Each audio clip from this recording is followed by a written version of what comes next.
a video on removing the crystals from a grape jelly. So I think by accident I discovered a way of stopping the crystals from forming when you make a grape jelly. So grape jelly is very nice, but when it starts, once you've made it and it's been in the jar for 2 or 3 months, these little crystals start to form. Tartaric or Tartarites crystals, something like that. But it's the same crystals that form in wine when wine goes off, because obviously wine is made from grapes. Not all wine is made from grapes, but grapes, especially red grapes, have a habit of forming these crystals, and they form in grape jelly as well. They also form in reduced grape juice as well. So I wanted to reduce some grape juice or something, and I reduced it, and I didn't do anything with it. I just put it in the cupboard and sealed it in a jar for a couple of months. For whatever, I can't remember why I did it, but these crystals started to form even in the grape juice that I'd reduced. Try saying that after a few drinks. So it doesn't ruin your grape jelly, but it doesn't make it as nice to eat, and you get these little crystals and people kind of think it's glass. It's not, it's just these little crystals. So this is a bit of reduced red wine that I've got, and we'll just be able to see the crystals at the bottom of this reduced red wine. I think we could do to throw that away, but there's just these little crystals that form, so hopefully you'll be able to hear them. There. You hear them. So that's crystals that form in the reduced red wine. So by accident I made some grape jelly with some grapes that my friends had given me, and what happened was that I reduced the juice. I got halfway through the process of making the grape jelly. I boiled up the grapes, or took the juice, reduced the juice down, added the grapes to cook the grapes, cooked it all around, strained that off, removed the liquid from the pulp, and then I was a little bit too busy, so I just kept the juice in the fridge for a couple of days, and the crystals started to form around the inside of the pan. And I kind of thought, oh well, that's kind of, I thought, well, potentially I thought I'd ruined it. I thought, well, no, let's carry on, and let's carry on making this grape jelly, and we'll kind of see how it turns out. And that is there, the grape jelly, and no crystals have formed in that as of yet. And I think it's about 2.5 months old, something like that. I'm on the second jar of it, so I'm halfway down, almost finished the second jar. It's very good on yogurts, by the way. So I kind of got to the stage where I kind of thought, well, it's no crystals have formed as of yet, so I don't think they are going to do it. So I've got sidetracked, haven't I? So I kind of thought, well, let's make the grape jelly anyway. We'll strain out of these crystals that are formed. We'll strain those out. We'll just use the juice. We'll make the grape jelly, and that's what grape jelly we made there. Did I go off track, or did I just lose my train of thought? So no crystals have formed. So I kind of thought, well, let's do it. Let's make sure this actually works. So let's do it again, and we'll do a controlled substance. So control. That word I'm looking for. You know which one I mean. We'll do a control, and then we'll do like another version like that. So I'm going to make I'm going to make a small batch where I'm not going to allow the crystals to form and then strain them out, and then we're going to do another batch, larger batch, because I know that works, of the crystals forming in the pan for a couple of days once we've reduced the juice and extract and cook the grapes, and then we'll do a comparison in like 6 months time, something like that. So I'll have a jar of the control experiment and a jar of the one that's had the things out. That kind of makes sense to me. I'm probably not making much sense to you, but anyway. So I've been given more grapes by my friends. So we've got these are the grapes from my friends, which were the grapes before. I think some grapes will naturally have more of those crystals form in them than others. I think so. And then we've got my grapes from my vines here. So they do taste different. My friends grow their grapes in a greenhouse, so they are more plumptious than mine. However, taste-wise, I think mine are nicer. And I don't know if that's because the concentration of the flavour in the smaller grapes, or just because it's a different variety. Mine are also darker as well, but I don't know if that's because mine are more, not as plumptious as my friends' grapes, but they're more interesting in flavour. So I think that would be a different variety. I don't think it's just down to the greenhouse. What are my other thoughts? Oh yes, and as we're straining out these crystals from the grape jelly, I kind of thought that potentially we would have lost colour, because the crystals that I strained out were really kind of quite dark red.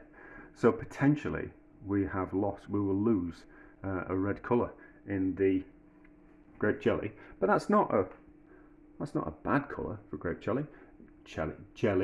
I just remember that when I made it originally from my grapes, it was a much darker colour.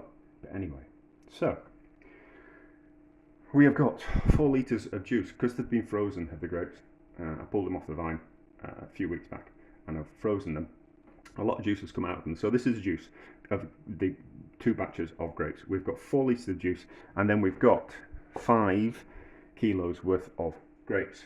So altogether that's quite a lot. So it's probably best off that we reduce this juice. So just going to strain this juice through a cloth just to pick out any impurities, and then we're going to reduce it by about half. We'll then add the grapes back to it, cook it all down, and that will evaporate off some of the liquid, and then we will strain it through a cloth, and then that juice we will turn into grape jelly, and the other one we will leave to let some crystals form, and then make another batch of grape jelly. So I know what I'm doing. I'm probably just not doing a very good job of explaining it, and we're already 7 minutes in and I haven't actually done anything. So strain this, reduce it by half, and then we'll be back. Speed the process up. I've already cooked the other grapes in another pan. It means I've got to do a bit of washing up, but I've cut the cooking time down in half. So that's reduced, that juice is reduced by half, so we're down to about 2 litres, which is what we want, and then that can go in there like that. So I should explain why I'm reducing the juice. I found that when I made a grape jelly the first time, I was boiling it for a long time with the sugar in until it became to the setting consistency stroke temperature, and I found myself thinking, all I'm really doing is making a grape flavoured syrup, because getting the pectin level right was kind of quite difficult, and then the more liquid you boil off, the stronger the concentration of sugar.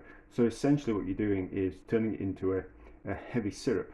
I found a heavy syrup rather than the actual jelly. So that's why I'm reducing the liquid down, so we can concentrate the amount of pectin and flavour, so when we get a jelly rather than a heavy grape flavoured syrup. Right, so we will bring this up to the boil, and then we'll strain it through a cloth. We'll collect the juice, and then we're back at that stage when we're going to make the first batch of grape jelly, which is the one that's going to probably form the crystals in. So I'm not that bothered if it goes a little bit cloudy. I'm going to extract as much juice out of those grapes as possible. Most people, well, the consensus is that you allow that liquid to drain through a jam bag, and you don't squeeze it in, and you only collect the actual juice that drips through, and you don't push it through, you don't squeeze it through either. I don't do that because I'm a rebel. So there is a colander, well, sieve, and then cloth, and then colander underneath. That cloth is quite a fine one. It's an Egyptian cotton. It's an old bit of a bed sheet, so I think it's 400 thread. So they get bunged up kind of quite quickly. So if we put the stuff through a sieve first, oh, don't completely cack-handed. So if we put it through a sieve first, which will catch most of the debris, and then just the juice will pass through, and then hopefully that'll pass through the cloth a little bit easier. But we'll see. So strain it, collect the juice, and then we'll turn the juice into some grape jelly. Let's make a small quantity of this jelly. 300 millilitres, sure it was 3, yes, 300 millilitres worth of the strained juice, 250 grams worth of sugar, there is half a lemon in there, and then we need to work out how much pectin to put in. I bought some liquid pectin, but I'll just show you this first. So up to the boil, and then we'll add some pectin. But the crystals have already started to form. So this was the pan that I strained some things into, and we've already got, you can hear that on the bottom, that's the crystals already starting to form. That's not debris from the grapes, that is actually crystals starting to form. So it's always best to bring a liquid, not always best, but I find it in most cases beneficial to bring liquid up to the boil and then add sugar, because there's a tendency for sugar to sink to the bottom of a pan, and then it forms a raft at the bottom of the pan, and the sugar heats up and the liquid on top doesn't, and then it can be a little bit dangerous. So I always find it better just to heat the liquid first and then pour the sugar in, and then the sugar starts to melt into the liquid, and then you don't kind of like have heat spots and rafts and all that kind of stuff. So I'll work out how much pectin I'm going to put in. Put it with this much, and whatever this kind of pectin says. So that says, let me get my glasses. Right, so it 300 grams worth of fruit would need 40 grams worth of this pectin, liquid pectin. So what I reckon, since we're doing 300 millilitres of juice, let's add 300 millilitres. Let's add 40 grams worth of this pectin, and think that maybe kind of like quite enough, because the pectin has to set the fruit as well as the liquid around the fruit if you're making a jam. So as we're just using the liquid, that should be just enough. Excuse fingers, but it's going to boil anyway, so we'll see what happens. And now like that, put lemon juice in, up to the boil, and then boil until it gets to a jelly stroke jam consistency. To get the thermometer in, but I think that is going to set, yeah, it looks like it's going to set through my trained professional eye. So, sterilised jar.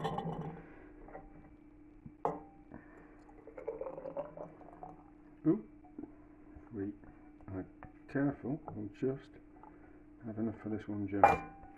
So that was 250 grams worth of sugar in that.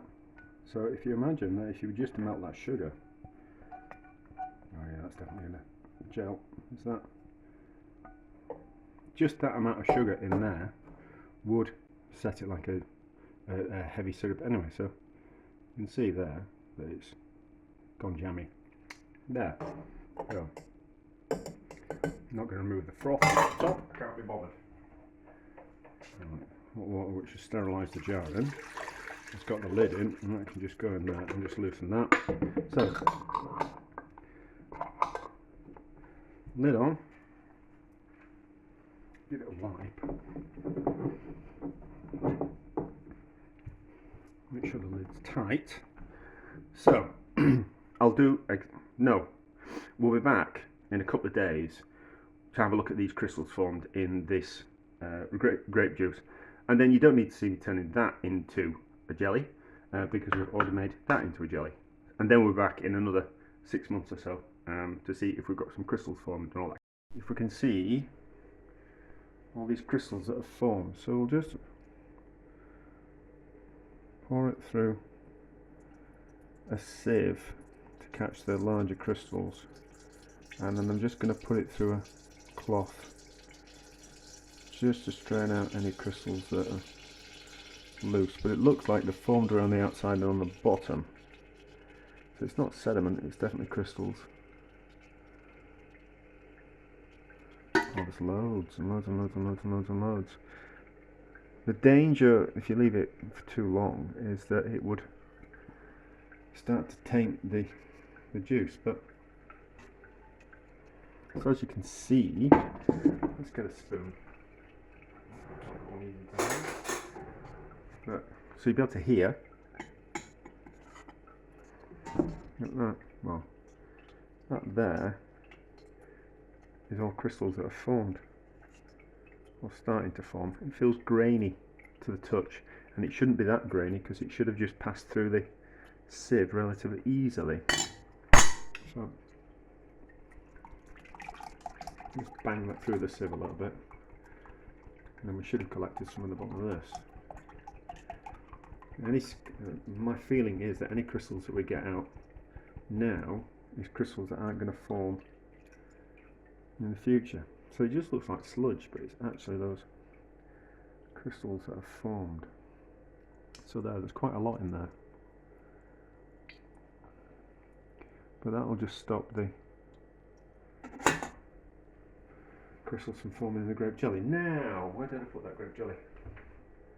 Put it somewhere. I'll pull it, hang on.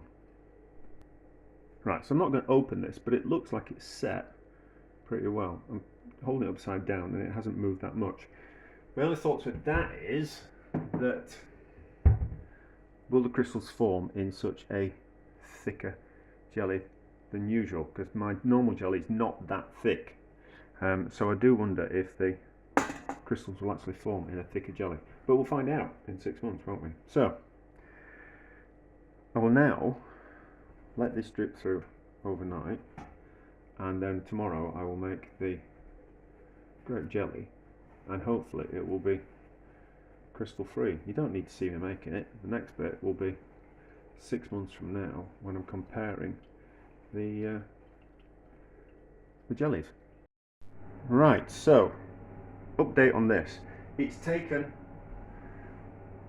a couple of days, but the majority of the crystals have now formed and been strained out. So there's a little bit of crystallization on top, but the majority of crystallization has stopped.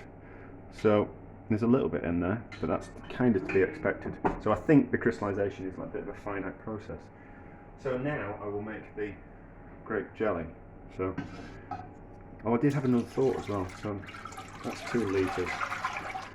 Yeah, so I was thinking about balsamic vinegar, and I did have a think about maybe at some point in the future I'll have a go at making some balsamic vinegar, but it's kind of like a years in the process type of thing. And I've got the impression, I might be wrong, that balsamic vinegar is made by what you do is you take the grape juice and then you concentrate it down. You boil the grape juice to concentrate it, so evaporate off some of the liquid, and then the more concentrated grape juices, that's what you ferment, and that's why balsamic vinegar is syrupy. It evaporates slowly over a lot of years, but to start off with, there's a lot more. It's already reduced down before you actually turn it into a vinegar. And I was thinking, well, how do they get around the process of the crystals forming in the reduced grape juice? Because that's what I found happen. So when you reduce grape juice and you leave it around for a couple of days, these crystals form. So how do they get around that in balsamic vinegar? Just a thought. But anyway, so that's that. I'm going to make the grape jelly. Don't need to see that. We're back in a few months to kind of see if crystals have formed. This is the grape jelly that I made, that I strained the Tartaric crystals out of.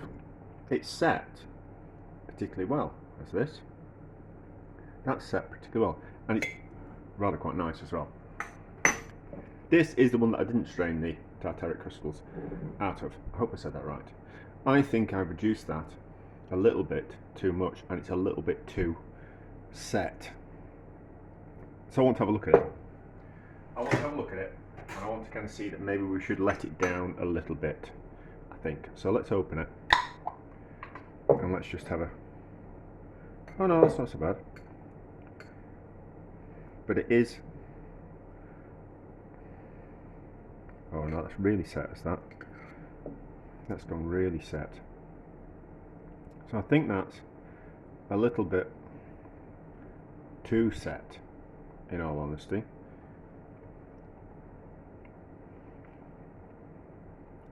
Yeah, I've reduced that too much. So what I want to do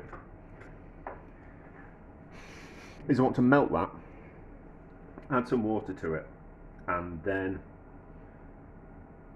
it won't be as set solid. I think that's what I want to do. So what I'm going to do is I'm going to put it in a pan of water, of hot water, and I'm going to heat the water in the pan, and then that will melt the jelly, and then I'm going to let it down with some water. I'll keep some at that thickness, so I'll have some. I'll get some small jars, and we'll do one at that kind of thickness and one that I've let down. So we'll melt it first, and then we'll add some water to it. But I think it's just a bit too thick. I've just reduced it too much. I should have measured the temperature rather than just eyeballed it. So we'll melt that, and I'll add some liquid to it, and we're back then. I thought it would melt in the hot water. It hasn't. It hasn't. It's gone. Well, it's not. It kind of has melted, but I've been moving it around. I thought it would have gone. It's like that. Right. I don't want to try and drop it, but it's not smooth. I thought it would have gone smooth. So it will set up that. Well, let's just. I'm going to melt some in a pan. I don't want to put it in the microwave because I think it might burn in the microwave.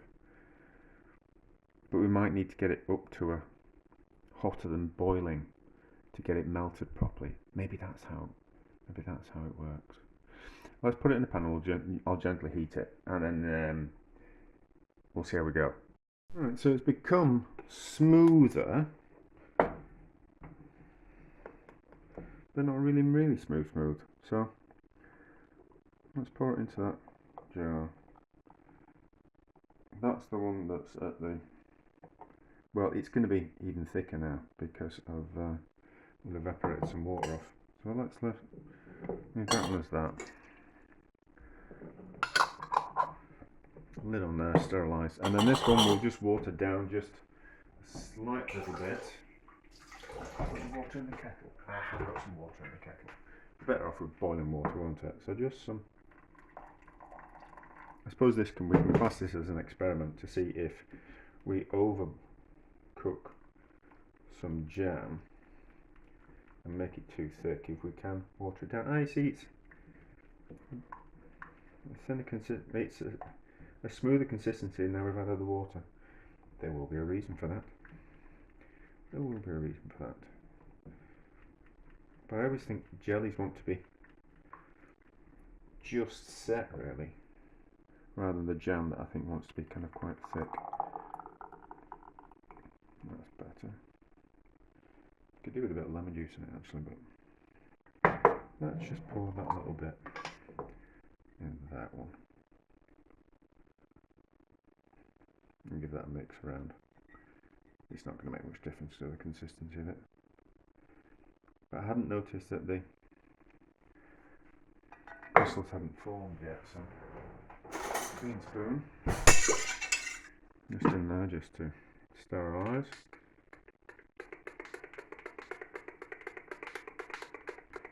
Looks like that. Not like that. I shouldn't really bang glass with metal, but see, that looks better. We'll see how that sets up. I should have done a. We'll have to put a mark on one of them, won't we? Let's get the pen out, and then I can see on the video which one I've marked. So, well, if we put a 0 on that, clean it off with my t. It's not even. Can't even clean it off with my t-shirt. Alright, so we put a 0 on there. That means old, doesn't it? There we go. So we'll give those a few months, and we'll see if the crystals form and all that kind of stuff. How's it taste? Nice and thick. Tastes good. So this grape jelly is now about 6 months old. Let's. Oh, it's not sealed properly. So that was the one that we didn't let down as much, wasn't it? That's still set well. Considering that it didn't want to melt, it hasn't. it's still, it's not smooth, but has it got some crystals in it.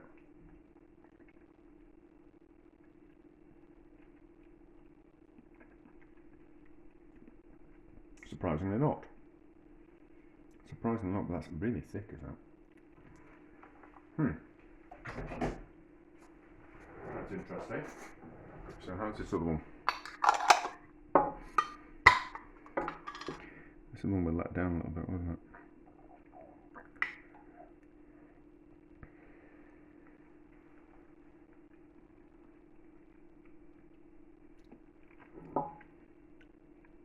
That's got some, that one's got some crystals in. That one's got some crystals in. So if it's going to be thinner, so from that I deduce that if it's thinner, crystals are more likely to form. So to compensate for that, then we really do need to kind of remove the crystals before we make the grape jelly. There's not a lot of crystals in there, but there still is. So maybe that's a way that manufacturers get around crystals forming in things like grape jelly, and by making it thicker. Well, you don't kind of want it as just as thick as that, but that's interesting, isn't it? Yes. So it is worthwhile straining out the. Don't know what this one is. Let's just open it anyway. It's worth straining out the crystals beforehand. Oh, this is just.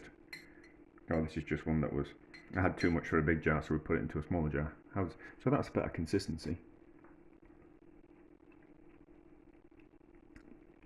No crystals in that whatsoever. So